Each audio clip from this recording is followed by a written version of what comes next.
आपण आता आलेलो आहोत भांडूप परिसरातील जंगल मंगल रोडवर आणि आता सार्वजनिक गणेश उत्सव मंडळ हे जंगल मंगल विभाग हे आहे आणि येथे अतिशय सुंदर असा संदेश दिलेला आहे की आपल्या तालावर सोशल मीडिया नाचतंय की सोशल मीडियाच्या तालावर आपण नाचतोय असा उत्कृष्ट संदेश या मंडळाने आता सर्व गणेश भक्तांसाठी दिलेला आहे। आणि अतिशय सुबक असा हा संदेश देताना त्यांनी कोणत्या वर्षी कोणत्या सोशल माध्यमाचा उगम झाला हे देखील इत्थंभूत माहिती त्यांनी दिलेली आहे। मार्च 2006 साली ट्विटर, नोव्हेंबर 2009 साली व्हॉट्सॲप, इंस्टाग्राम ऑक्टोबर 2010 साली, डिसेंबर 2006 साली यूट्यूब, सोशल मीडियाच्या या ॲप्सनी समाजातील प्रत्येक मनावर क्रांती केली। पायातील चपलेपासून ते केसांच्या प्रत्यारोपणापर्यंतची माहिती आणि सोय ह्या सोशल मीडियाने उपलब्ध केली। एखाद्याला नोकरी.com वरून नोकरी मिळाली, कुणाला जोड्या जुळवणाऱ्या ॲपवरून जीवनसाथी मिळाला, जाहिरातीच्या माध्यमातून एखाद्या गायकास संधी मिळते, विचारांची देवाणघेवाण होते। अगदी 2-5 रुपयांपासून ते थेट लाखांपर्यंतचे व्यवहार ॲपद्वारे होऊ लागले। घरातील काही नको असलेल्या वस्तूंची विक्री ॲपच्या माध्यमातून होऊ लागली।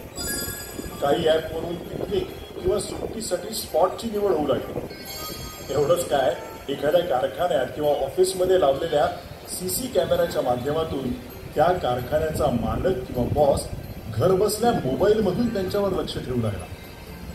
मोठमोठे शैक्षणिक खाजगी क्लासेस विद्यार्थ्यांच्या शिकवण्या घेऊ लागले। मोबाईलच्या एका क्लिकवर 5-10 मिनिटांच्या फरकाने रिक्षा टॅक्सी दारात उभी राहू लागली। हो, या सोशल मीडियाचे किती गुण गायचे, पण सावधान, सायबर गुन्हे अन्वेषण यांच्या सर्वसाधारण माहितीनुसार गेल्या 5 वर्षात सोशल मीडियाच्या माध्यमातून सायबर गुन्ह्यांमध्ये जवळजवळ 2.5 पट वाढ झाली आहे।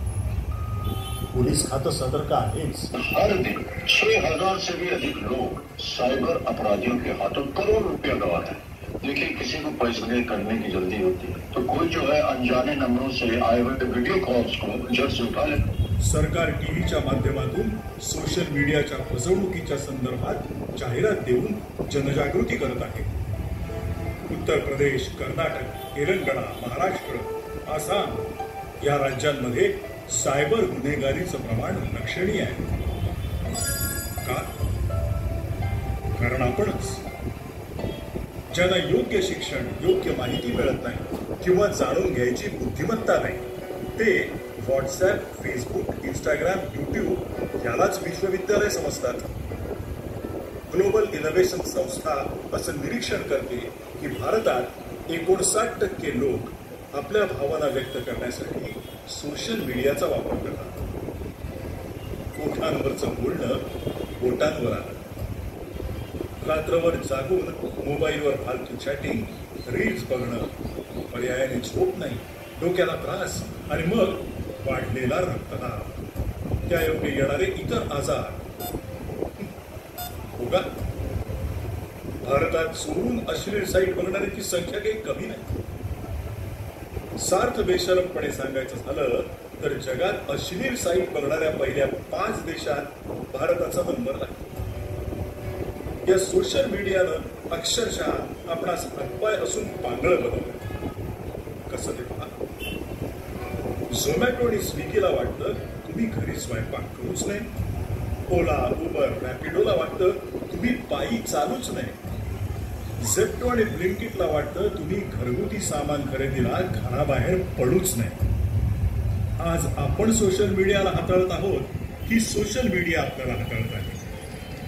चित्र तर असंच आहे। 70% इंटरनेटचा वापर सोशल मीडियावरील ॲप आणि इतर फालतू गोष्टींसाठी, तर 30% इंटरनेट शैक्षणिक आणि इतर समाजोपयोगी गोष्टींसाठी वापरला जातो।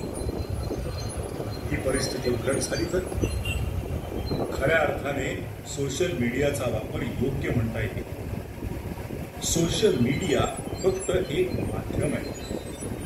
माध्यमाचा योग्य प्रमाणात वापर नक्कीच समाजाचं आरोग्य समृद्ध करेल। म्हणजे नक्की काय?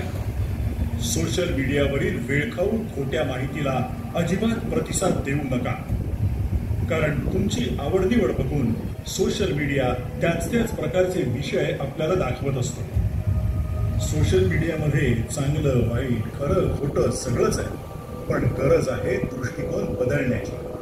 म्हणजे जे सत्य आणि योग्य आहे त्याला प्रतिसाद द्या आणि हे जाणीवपूर्वक आपल्या मुलांना शिकवा. तरच खऱ्या अर्थाने सोशल मीडियाचा वापर योग्य होऊन राष्ट्राला सुजाण नागरिकांचा समाज प्राप्त होईल. हे बुद्धिदाता विघ्नहर्ता तू गजानना, आम्हा लेकरांना खरं खोटं योग्य अयोग्य पारखण्याची सारासार बुद्धी देऊन आमच्या सध्याच्या आणि भावी पिढीला सुसंस्कृत कर, हे तुझ्या चरणी नतमस्तक होऊन साकडं. गणपती बाप्पा मोरया. जय हिंद, जय महाराष्ट्र. तर या मंडळाचे चिटणीस आपल्यासोबत आहेत परब सर. थेट त्यांच्याकडून आपण अधिक माहिती जाणून घेऊया. सर, किती वर्ष आहे आपल्याला? 57 वर्ष. लोकांना नेमका काय संदेश देण्याचा प्रयत्न केला आहे? आम्ही यावर्षी सांगितले आहे की सोशल मीडियामुळे शाप की वरदान हे त्यांनी समजून घ्यायचं आहे आणि पुढे विचार करायचा आहे. मागच्या वर्षी वेगळी काय थीम होती? मागच्या वर्षी आम्ही ठेवलं होतं की फास्ट फूड ह्या विषयावर होता की आपण काय खातोय आजच्या जीवनामध्ये, नाही पहिले आपण काय खातोय त्या विषयावर आम्ही मंडळाची मला संख्या सांगू शकता? किती टीम काम करत आहे?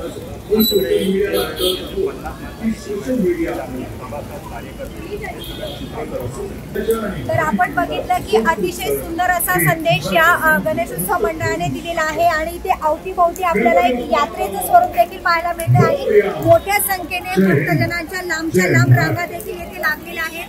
खरंच खूप सुंदर संदेश मिळाला आहे की सोशल मीडियाचा वापर किती आणि कसा केला पाहिजे आणि तरुण जी पिढी आहे त्याचाही मोठ्या टक्केवारीने आपल्याला इथे सहभाग मिळालेला आहे बघायला.